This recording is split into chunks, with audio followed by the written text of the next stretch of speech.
How's it going, people? Welcome to another live stream with myself, Manny, aka Mr. Gooner. Hope you guys are keeping well, and I hope that you watched my earlier video, obviously talking about all the transfer news earlier in the day in regards to everything Arsenal. Yes, welcome to the show. Live stream tonight. We've got a lot to talk about today. A lot to talk about. There's been some few breaking news today in regards to Arsenal. I'm going to try and cover as much as I can in this show. Probably going to be about an hour long show, but obviously we're going to try and see where we get. And depending on who's on the live tonight and the comments that we get and the questions we get will depend on how long potentially we can go on for. So yeah, welcome. Hope you guys are keeping well. Yeah, and if you're new around here, you know what to do. Hit that like and subscribe button. Don't forget to share this video. Turn your notification bells on. Obviously supports my channel. It is free to hit the subscribe button, guys. Just hit it. It's free. It helps me out, helps you out. Like, I'm joking. It helps me out a lot more than it probably does you. But yeah, listen. Um, all the niceties. Let's get it out of the way first. There's a lot to talk about. There is a lot to cover in today in particular.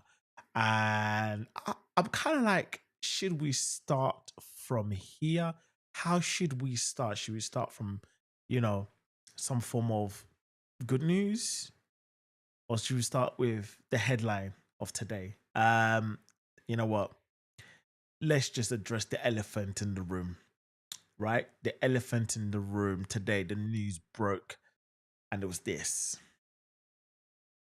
Yeah. As you guys can see there, Thomas Partey.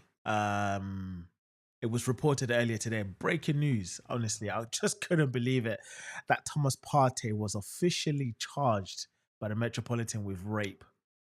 5 counts of rape and 1 count of sexual assault with multiple women. And as you guys know, obviously, he's left Arsenal Football Club now, so he's no longer an Arsenal player. But there's been a lot of uproars when it comes to Thomas Partey from the Arsenal fan base. And yeah, there's some people saying, let's just take time. Remember the Benjamin Mendy's case in regards to, obviously, he got charged. He spent some time in prison, went and went to court, done the trial, and subsequently he got found not guilty. So people are saying, take time here. We might potentially have a similar case on our hands. And there are some people saying, see, this is embarrassing. You know, shout out to, or everyone's thoughts are with all the victims. And if Arsenal knew about this, this is an embarrassment for Arsenal Football Club as a whole. If they knew this was happening and what was going on, how did they allow Thomas Partey to carry on playing? Especially when you think about previous things that's happened with such a player like Greenwood from Manchester United, for example. He got taken out of the team. He got taken out from the squad, from the club. Sigurdsson, that used to play for Everton, similar situation. As soon as that happened, we never heard of the man again. Everton suspended him, probably left the club. I don't even know where he plays, whether he's even playing football these days. Same thing with Adam Johnson back in the day. So people obviously, as they do, they're always going to compare situations, but every situation is different, guys. And I think it will be unfair to treat every situation the same. We don't know the ins and outs. Obviously, it says here that the Crown Prosecution Service has authorized the Metropolitan Police Service to charge a man after a file of evidence was submitted by the detectives. The Met has issued a charge and requisition to Thomas Partey, who's 32, of Hertfordshire, in connection with the following offences: 5 counts of rape and 1 count of sexual assault. The offence alleged to have taken place between 2021 and 2022. It's a lot to digest. It is a lot to digest. And I remember when this news first broke, I broke it out on my Twitter. Sorry, not my Twitter, on my TikTok page, because I was in shock. I was in shock. And it kind of begs the question and asks the question, did Arsenal actually know about this? Was this the reason why Arsenal potentially didn't go ahead with the new sort of contract? Because apparently there was a verbal agreement with Thomas Partey and Arsenal Football Club when it comes to the contract negotiation. And it was reported that probably this is the reason why Arsenal Football Club didn't go ahead with the contract negotiation or finalizing the contract, and obviously navigated and signed or went ahead and agreed a fee with Christian Norgard of Brentford, who is still yet to be officially confirmed. Yeah, it's a sad day because on this channel I have and on my social media platform, as a footballing man, I've always supported Thomas Partey for his footballing abilities. Nobody ever saw this coming. And I know there was a lot of the people last season, every time he played in certain stadiums or within certain fan bases, a lot of people would boo him. And a lot of people were like, why is he getting booed? Why is he getting booed? This is probably the reason why. This came out a few years back. Obviously, he initially got arrested and then he got bailed. Yeah, with the type of work that I kind of do, I've got inside knowledge to suggest that he's been bailed for a long time, and this apparently has been coming, to say the least. So it's one of those things where we saw this coming with Thomas Partey, or did we see it coming? I don't know. I personally wouldn't say I saw this coming because I definitely didn't see this coming, to say the least. But it's a shame. It's a massive shame for the football club. It's a massive shame for Thomas Partey himself. Now is a question of, is this the end of his career? Because there's a likelihood that he probably will never play football again because he's a free agent now.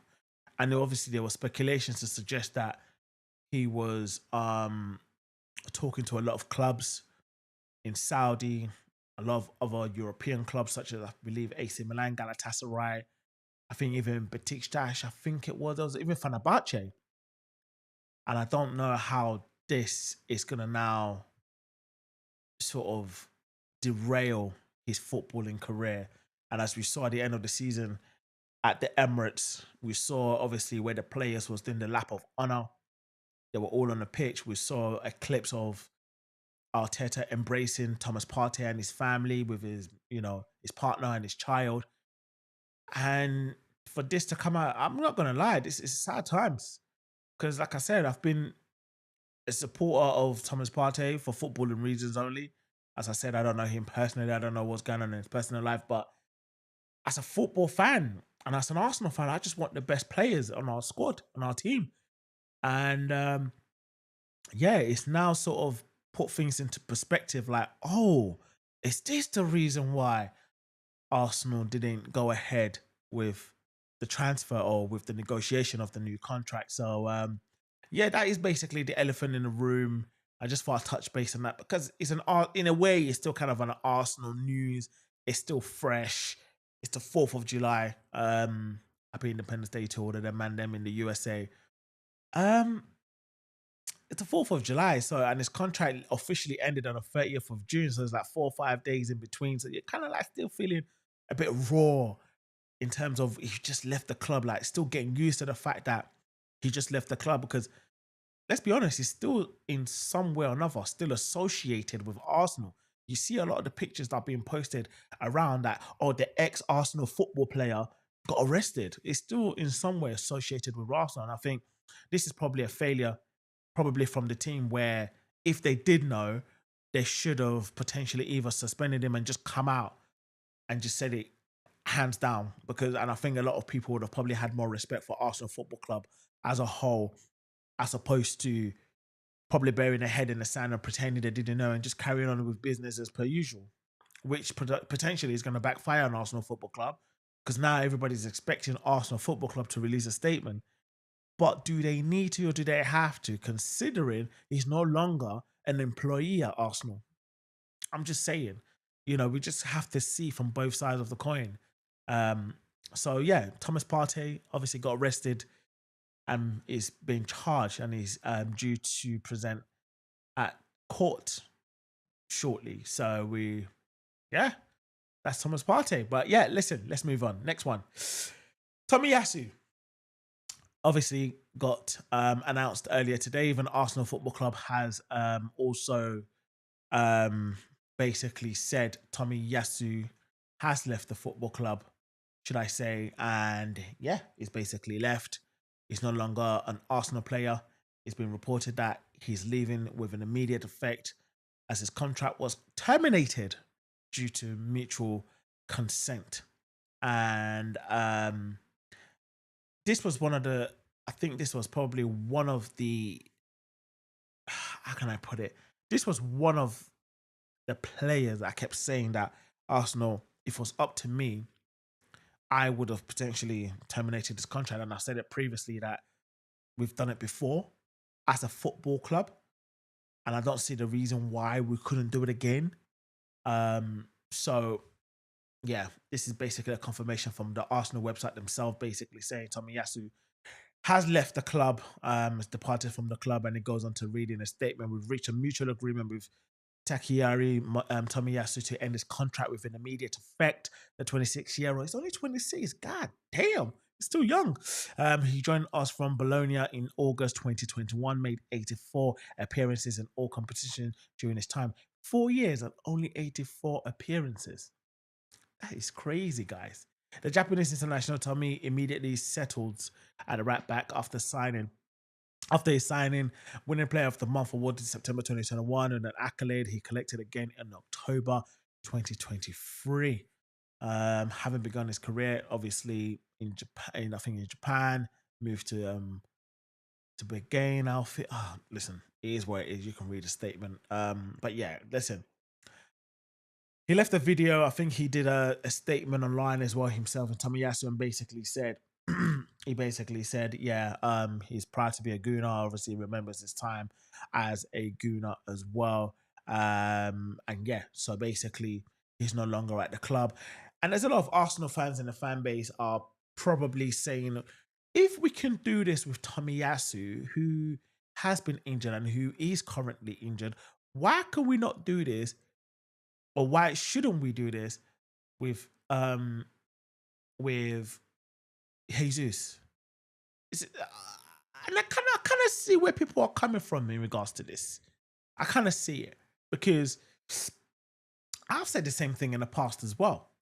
I've said the same thing, and I'm like, if that's the case, why can't we just get rid? Well, like, let's just, because everyone keeps saying, "Oh, but it's not his fault.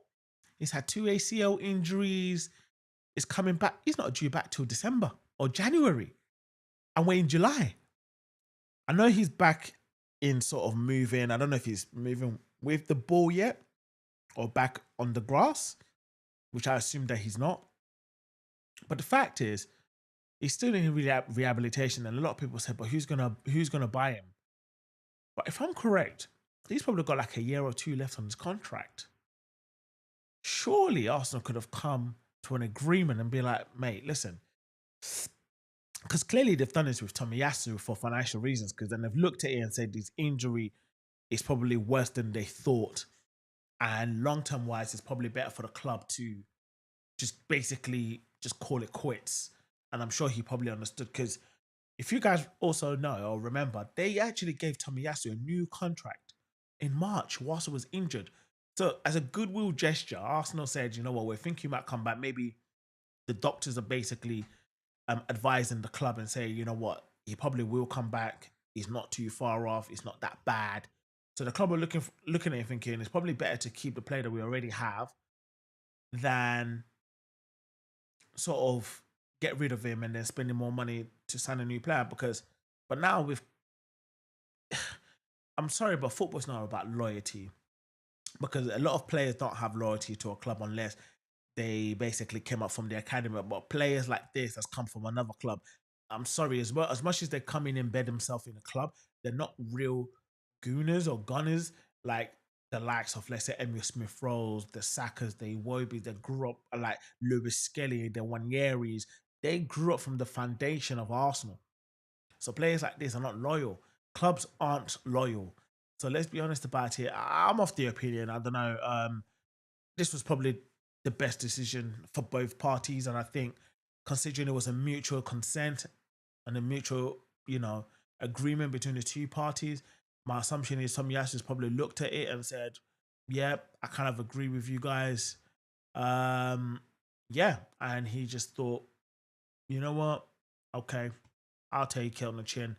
And yeah, we'll call it a day, and then we'll call it quits. And he's departed from Arsenal. So good luck to him on his next venture, which kind of makes sense now as to the reason why Arsenal wants to sign Christian Mosquera. Because everyone kept saying, oh, another defender. We don't need another defender. We just don't know what's going on in the background. We never know what's going on in the background. And if this has taught us anything, it's that there's always moving parts in the background in the football club, work that are getting done. Because Andrea Berta's coming to a club where it's like he's got a lot of work or had a lot of work to do. Not because there's so many things happening right now at Arsenal. It's kind of like we've hit the reset button. Like there's the coaching stuff, which I'll get onto for a minute.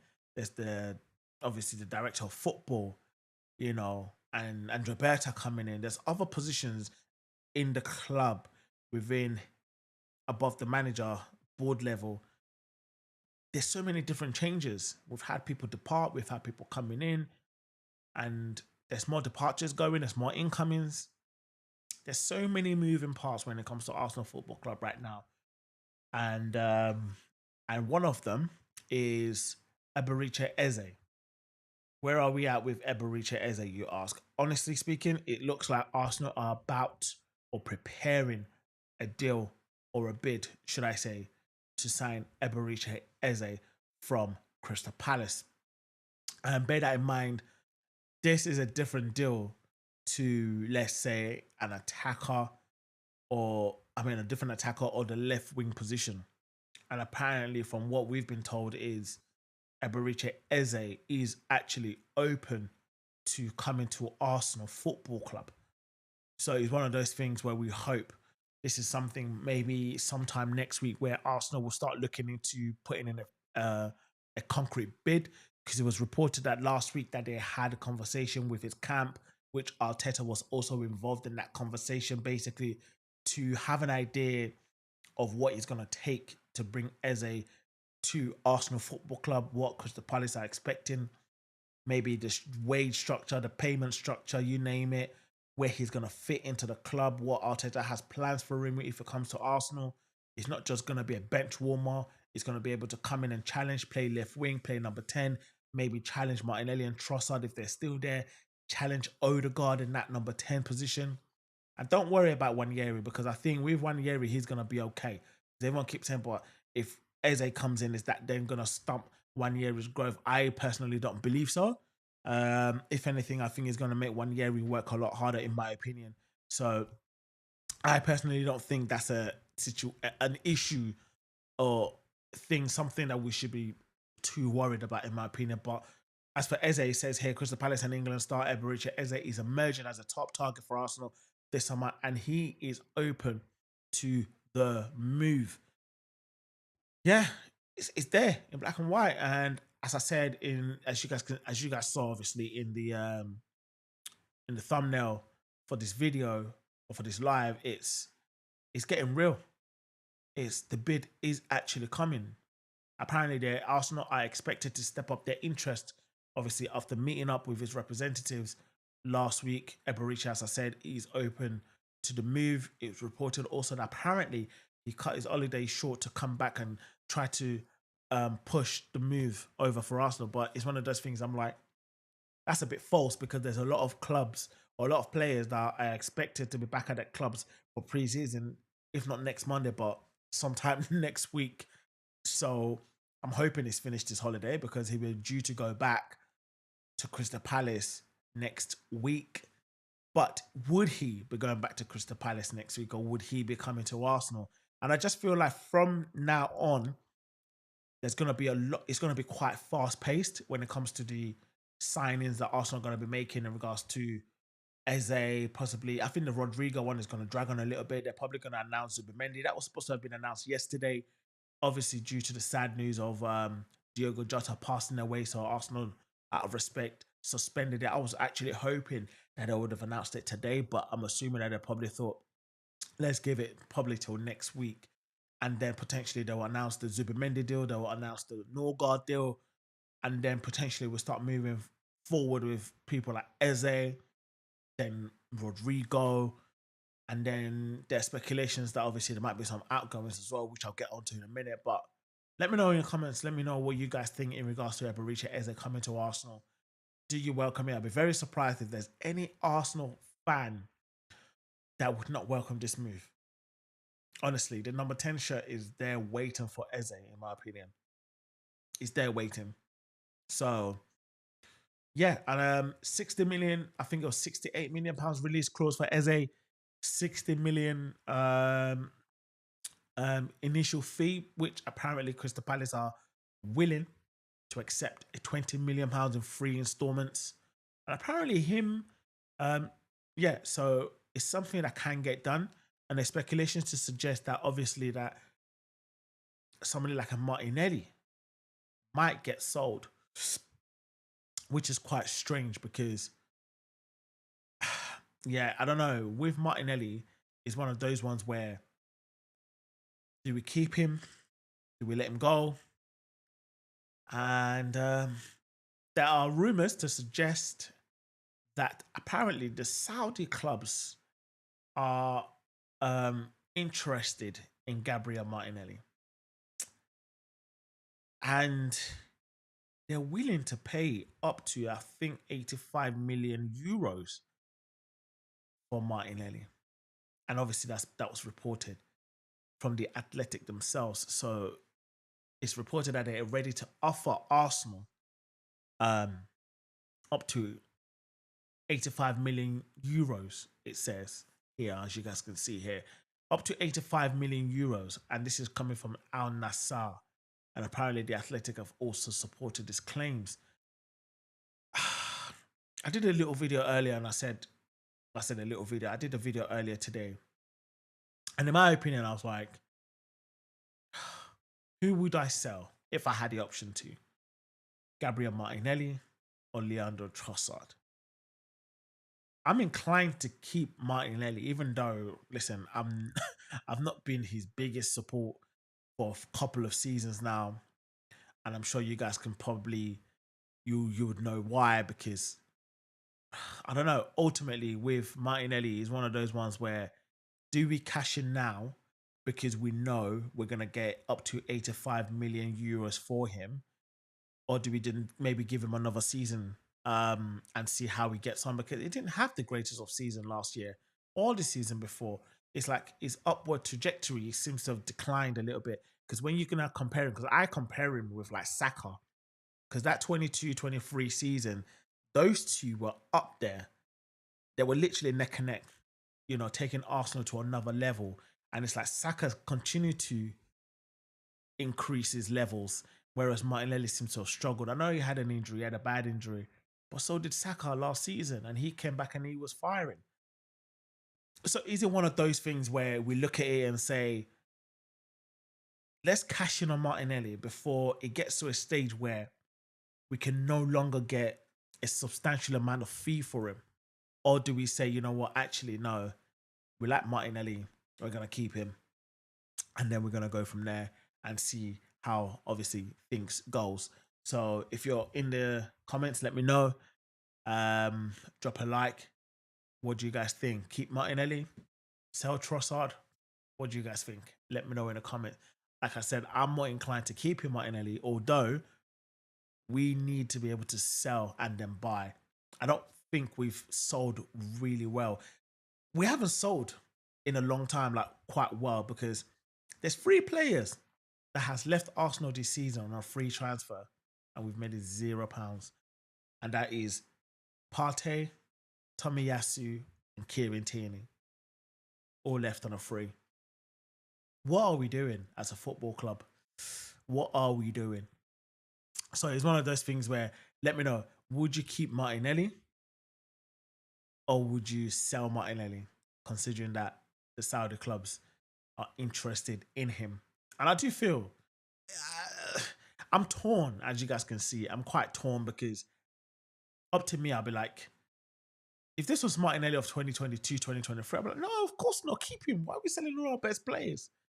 But then if it gives us the opportunity to sell Martinelli and then go and get a player like a Rodrigo, I mean, it kind of goes without saying, doesn't it? I'll be like, yeah, I'll take Rodrigo all day. We kind of need a fresh face at the club.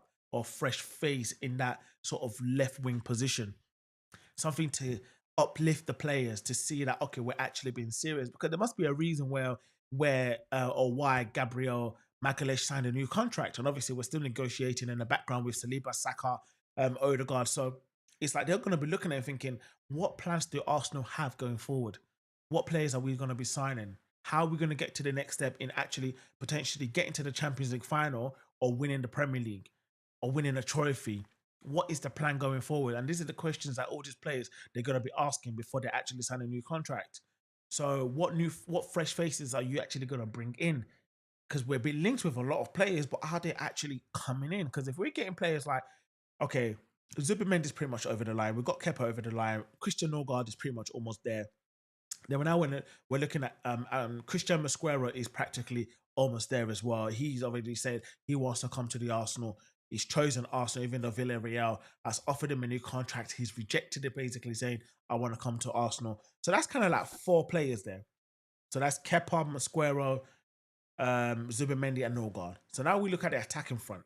So now we're linked with Eze, we're linked with Rodrigo, we're linked with Gyökeres, we're linked with Sesko. So it's like, which players or which player are we actually getting? So for me, it's like, do you keep Trossard? Do you keep Martinelli, sell Trossard, and all that kind of good stuff? So for me, obviously, I'll be inclined to sell Trossard because of the age profile, and obviously to try and save some money on the wage. I don't know what his wage is, but because of the trajectory and the age profile of Martinelli, I'll be inclined to keep Martinelli, and it can only become better.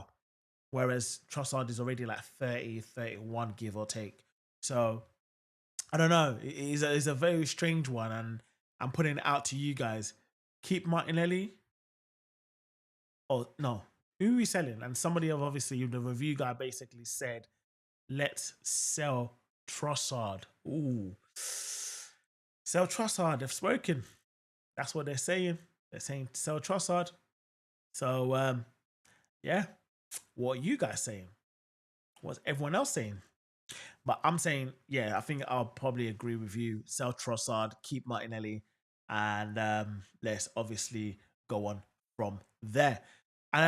It's going to be an interesting one, and I think it's something that's potentially going to go down to the line in regards to the Martinelli and Trossard, because apparently Arsenal are still negotiating a contract with Trossard, and that seemed to have broken down a little bit.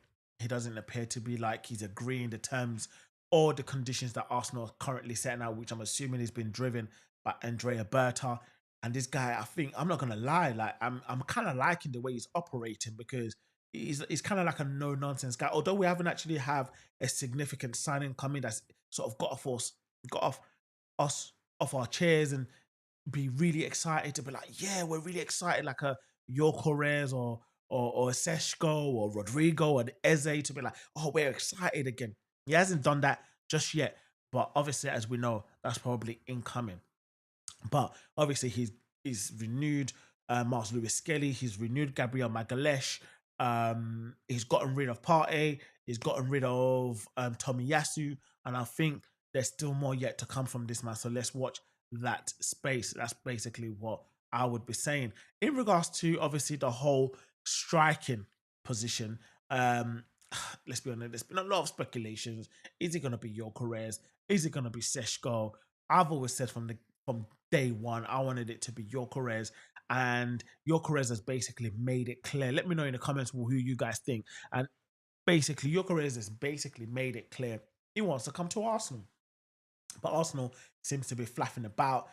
And as well as much as I'm giving Andrea Berta a lot of praise in regards to the kind of business he's done already, it's kind of like flirting with the idea of, do we go for Sesko? Do we go for Gyökeres? He's negotiating a deal with one camp. He's negotiating a deal with another. It's like, mate, make up your mind. And I think the sticking point with this is the fact that ultimately, before Andrea Berta actually came in, Arsenal were in talk and basically had made up their mind that they really wanted Seshko because they'd done so much background work when it comes to Seshko. However, Andrea Berta's come in and said, no, why are we getting Seshko? We want Gyökeres. I want Gyökeres for obvious reasons. But Arsenal obviously, and I think this is where the sticking point is at the moment in regards to who Arsenal are going to be going for. But in regards to Sesko, there's some obviously updates in regards to that, which obviously say there's growing sense of fear of anxiety at Red Bull Arena around the future of Benjamin Sesko. They are desperate. They're in desperate need to sell a player to rebuild their squad after missing out on the Champions League football last season. And obviously, earlier today, it came out that some club had been fined by FIFA. I think FIFA or UEFA. I think it was UEFA because they didn't meet financial fair play rules. And Leon and I think Leon, Aston Villa, Chelsea were part of all of that list. So here and it seems like Leipzig are quite concerned about that. And it says Arsenal still haven't made a bid for Benjamin Sesko, and he's still on holiday, and he awaits for Arsenal to make their move. Leipzig needs to cut their wage bill by at least up to 20% to balance the books and need funds to provide a competitive group of players for new manager. The issue is that Arsenal have still not made a bid, and that is seriously worrying for the German club. Negotiation over a fee that both clubs are happy to shake hands on are still at a stalemate.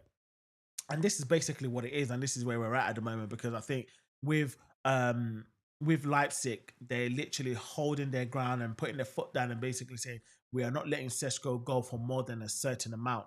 And what that amount is, we all don't know. It's all speculative at the moment. There are people saying it's going to be within the 100 million euros, 90, 80, 60. And then all of a sudden, is Leipzig are willing to come down a notch in regards to the asking price? We just don't know.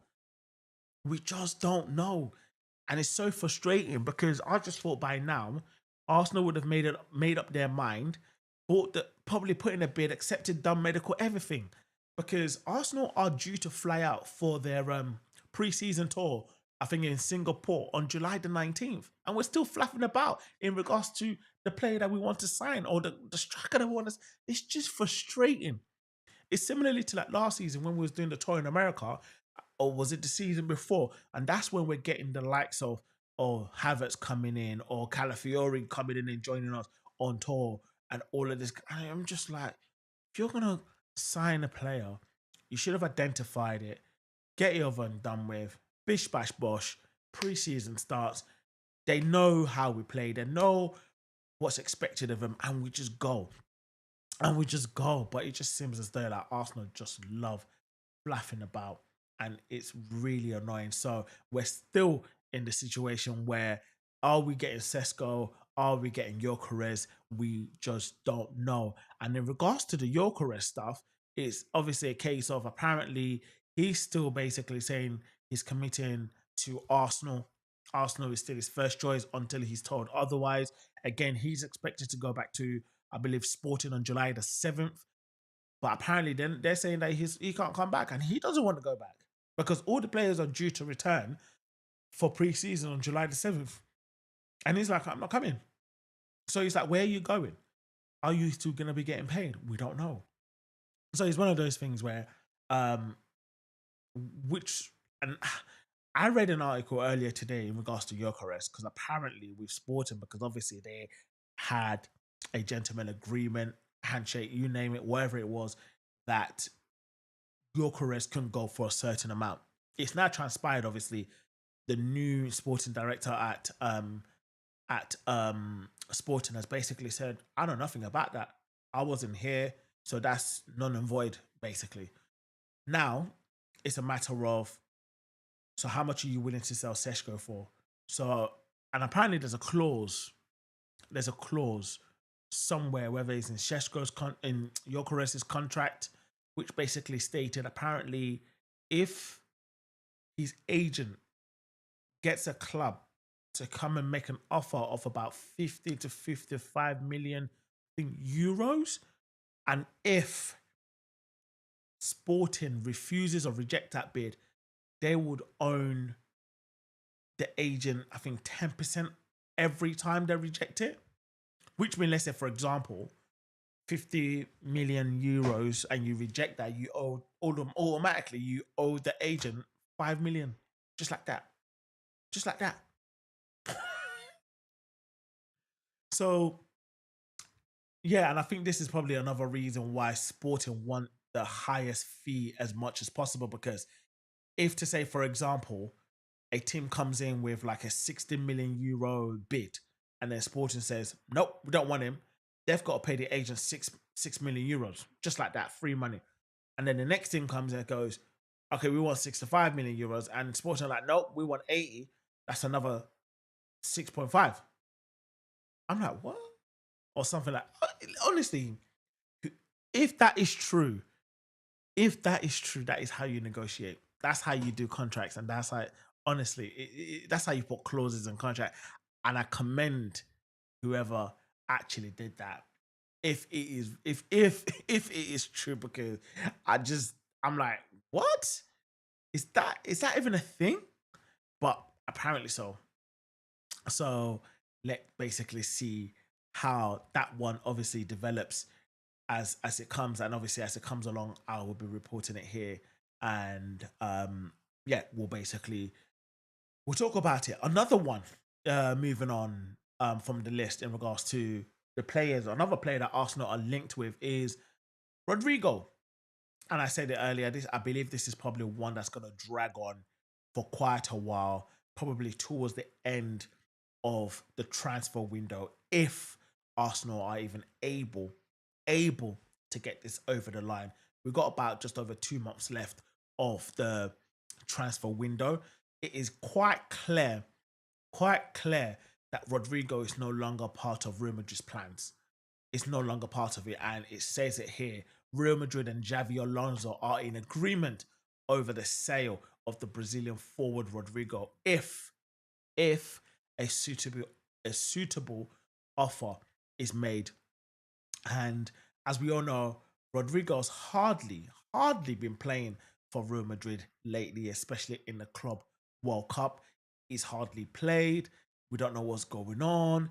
People are like, I think he's only played like 23 minutes of football in the Club World Cup. And we just don't know if it's a case of, is he a case of Xavi Alonso don't want him anymore? Is he still part of the plans for Real Madrid? We honestly, nobody knows. No one knows. So I don't know. It's just one of those things where um are Arsenal actually going to pounce on this one? Because there's speculations to suggest that Real Madrid will be willing to, I believe, accept anything in the regions of about 90 million euros, which equivalates to about 77, I believe, 0.5 million pounds for Rodrigo, which actually is not too bad. Because when we look at it, like I was saying earlier, if to say we got rid of Martinelli for about 85 million pounds or 85 million euros, and then you get Rodrigo for 90 million euro, you're kind of like almost breaking even in that regard. So it is one of those ones where, are Arsenal actually serious about Rodrigo, or is this one of those, it's a smokescreen to say, or at least we tried to go for an elite player, but we couldn't get it over the line? Because Arsenal are very fond of doing stuff like this. And I swear to you, if Arsenal, if we were teased with this, because we're getting told by the Athletic, by Fabrizio Romano, by the Hand of Arsenal, all the reputable journalists that usually reports on football transfer news, they're all saying that the interest is genuine, that Arsenal really want him. They've had conversations, they're monitoring his situation at Real Madrid. You can't surely be doing all that legwork and then not potentially get it over the line, in my opinion. So it's one of those things where, are Arsenal actually quite serious when it comes to Rodrigo, and are they actually going to make an official bid to try and get his signature and this man over to Arsenal Football Club? We're gonna have to wait and see. I'm in the camp of, listen, if they get if they get Rodrigo, I said it earlier, we've got Kepa in, we're gonna be getting Zubimendi in, we're gonna be getting Nogard in, Christian Mosquera in, and then when you look up front, I mean in the midfield we're set, defense we're set, that is the attacking players. If we can add a Rodrigo and Eze and then a striker, 10 out of 10 window. 10 out of 10 window for me. So it's just one of those things where, is Arsenal going to actually get this over the line? Are they willing to get this over the line? And yeah, I guess it's one of those things that we are just going to have to obviously wait and see. as to what happens with Rodrigo. I think Real Madrid are due to play tomorrow against Dortmund in the Club World Cup. Um, so we're gonna, yeah. So obviously it'll be very interesting to see if if Rodrigo even features in the squad or even plays in the game at all. So very, I mean, it'll be quite telling if he doesn't play, if he doesn't come on off the bench. If it's Listen, I'm of the opinion that I think it's done. It's done when it comes to Rodrigo. I don't personally feel like he's part of Alonso's plans, and I think it's probably best if they just call it a day sooner rather than later, in my opinion. But yeah, let's move on to some of outgoings at Arsenal at the moment before we talk about another incoming. So at Arsenal Football Club, there's a couple of departures, and that's been done within the last couple of weeks. The first one was our first team assistant coach in Carlos Squeta, and obviously he departed from Arsenal Football Club. Excuse me. He departed from Arsenal Football Club, and then obviously, which then meant that Arsenal needed to find a replacement, and it seems like Arsenal, excuse me, it seems like Arsenal have found their replacement in Gabriel Heinz, and it's been reported by the Athletic that Gabriel Heinz is set to join Mikel Arteta's coaching staff.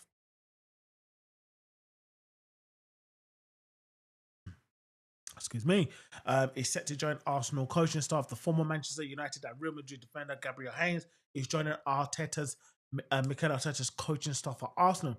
Heinz' appointment comes after, like I said, Carlos Squeta departed from the club to become Parma's new head coach. Arteta and Heinz were teammates at Paris Saint-Germain during the 2021 and 2022 campaign. So I've seen some videos of this man because I think, and apparently it was reported that I think Arteta wanted Heinz in. Is it Heinz? Heinz? Please let me know how to pronounce this man's name. And apparently he wanted him in 2024 earlier, but obviously he couldn't get him because he had he was a manager at one of the top flight clubs in Argentina. I think the club was Gooder Cruz. Yeah, and obviously he's managed in the MLS as well.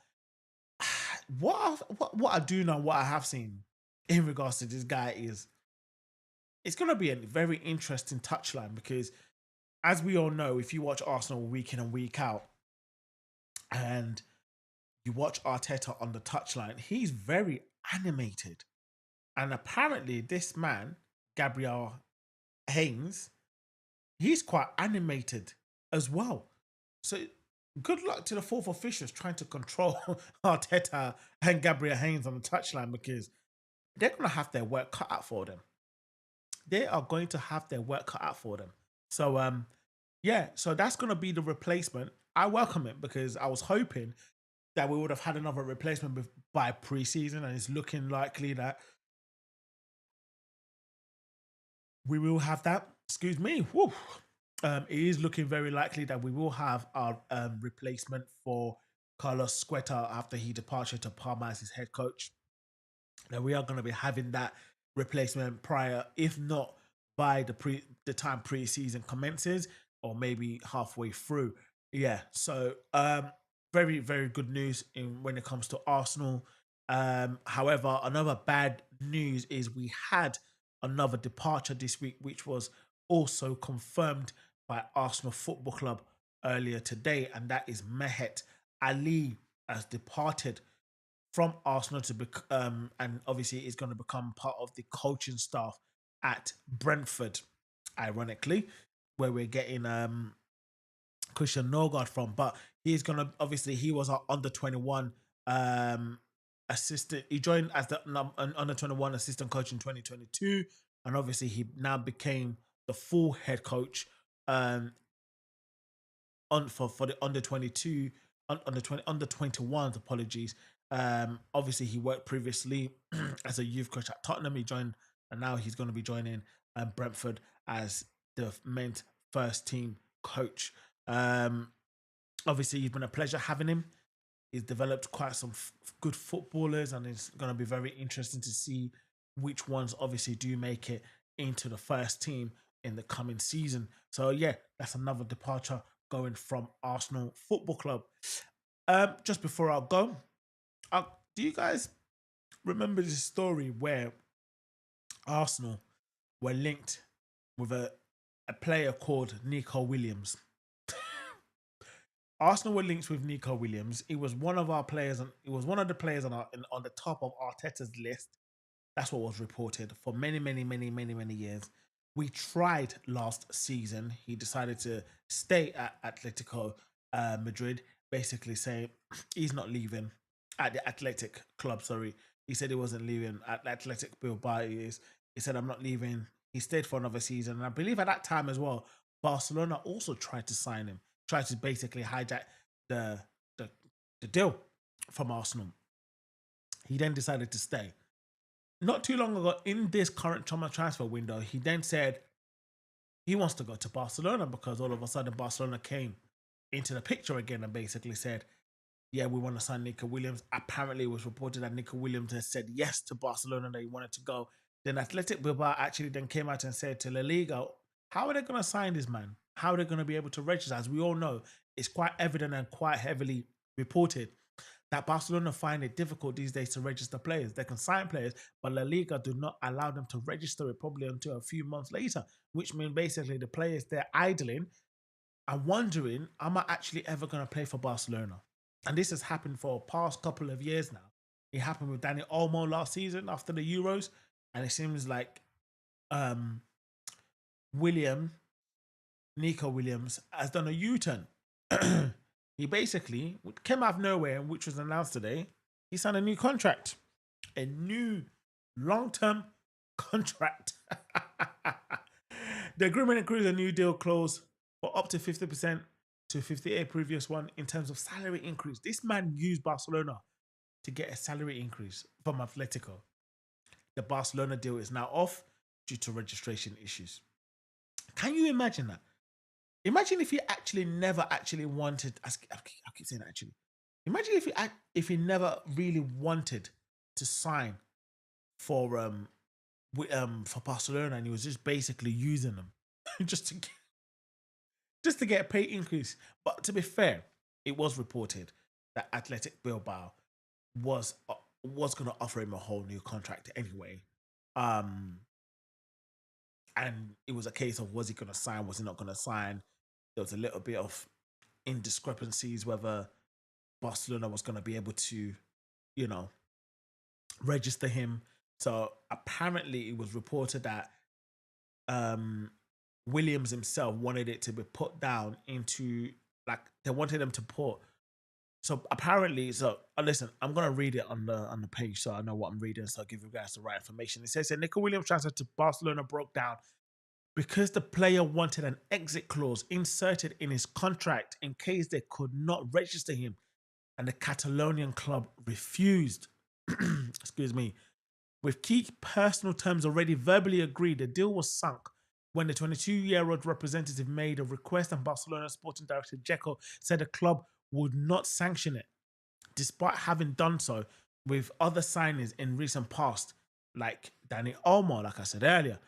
Williams' camp wanted a guarantee that Barcelona would be able to register him to be eligible to play by August the 20th, just after the first La Liga match day of 2025-2026. However, Barcelona have often struggled to register new signings in time for the season start in recent years, Dani Olmo being the example there last year, which obviously then had to go to court before court ruling override the registration. The development last Thursday was just one of several twists in a long-running transfer saga, one that significantly raised the temperature in an already tense relationship between Barcelona and Atletico Madrid.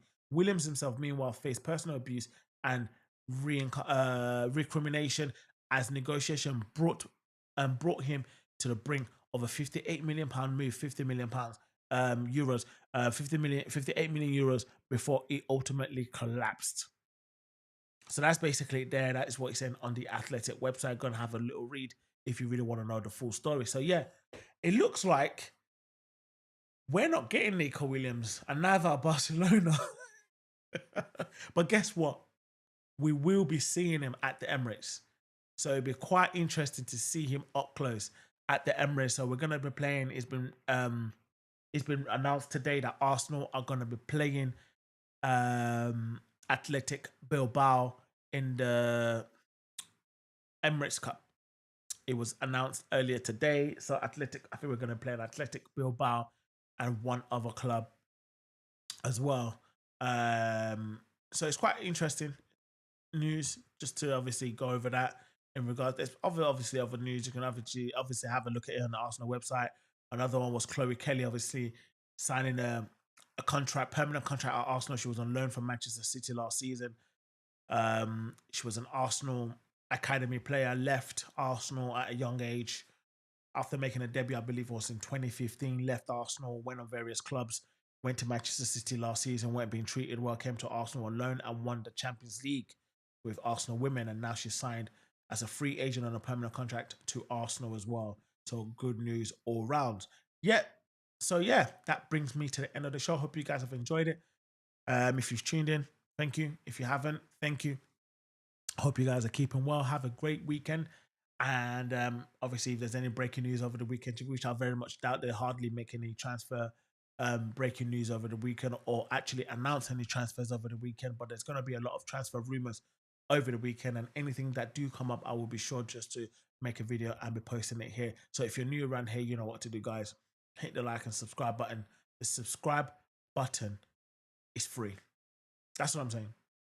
It is free. So do me a favor, guys. Just hit the subscribe button. Subscribe to the channel.